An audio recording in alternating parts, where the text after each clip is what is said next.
Абе, Денис, А? тъс камера за какво си е изкарал, бе, брат? Честно ли? Еми, Да си погледнете като в огледалци и да си я затворя обратно. Здравейте машинки, аз съм Денко. Аз съм Айхо и днес ще говорим за Тъпите въпроси. Значи, 3 неща най-много мразим.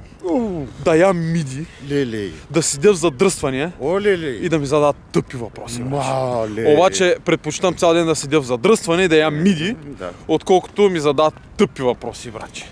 Мале, ти Значи- май наистина много мразиш тъпите въпроси. Не казвам го само е така. Да си казвам нещо. Да дадем няколко примера за тъпи Да, въпроси. значи няколко примера за тъпи въпроси. Позволи ми да започна. Заповядай. Ти как се казваш? Денис? Честно ли е? Не! Измислих си го тук-що, за да мязам на някакъв готин. Ма това Виж колко добър пример за тъп въпрос. Не, това не е добър пример. Сега ще ви дам по-добър пример. Прибирам се аз към вкъщи и пред входа ма засича комшията. Здрасти, Еденко, прибираш ли се? Не бе, минах да си шибна главата в домофона и си продължавам по пътя. Ама, това е много важно нещо. Защото тези хора направо той са бликат от глупави въпроси, разбираш ли? Казвам оня ден на приятелката, че трябва да отида да купя пирони. И тя каза, къде? До домашните потреби ли ще ходиш? Не бе, до аптеката ще отида. Там една коза ги прода. Да бе. Или пък другият въпрос. Как беше?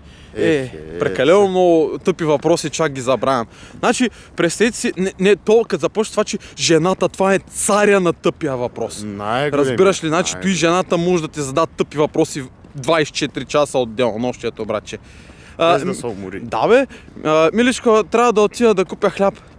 Ма до магазина ли? Не бе, отивам там до плажната алея, там ги продава един хлебар на пътя седи, даже на пясъка понякога стъпва. Или най-веселото, да те видят с една хладилна чанта и да ходиш да обикаляш, да крещиш кукурус и някой да те спре да те пита: абе ти царевица ли продаш? Не, братче. Какво довежда до тая мисъл? Не, братче, водка продавам тук, ама викам кукуруз, да не изглежда много криминално. Да. Да, или пък видям Авера нося чадър, нося хавлия, по-бански съм, нося някакви плавници, рати. Ма ти на плащи ли отиваш? Ма не бе, той е новата мода, бе, човек. Ние вече тъй се мъкнем. Да бе, ходя си е така и вдигам чадър за бицепс, развеши. Ама това е най-доброто нещо. Значи, машинки, кажете долу в коментарите ви какво мислите за тъпите въпроси и споделете с нас най-тъпия въпрос, който са ви задавали някога. Точно така. Значи, ако имате някакви предложения или нещо, долу в коментарите, там където ще намерите и в нашата фейсбук страница. Тук нека ще турим едно копченци. Абонирайте се за нашия канал и очаквайте всеки ден нов клип. Ще сложим някакви клипчета. Абонирай се, защото не знам. Така. Значи двама каратяги тук нинджи-минджи. Не забравяйте, ебане! И умрем за глупости и простоти.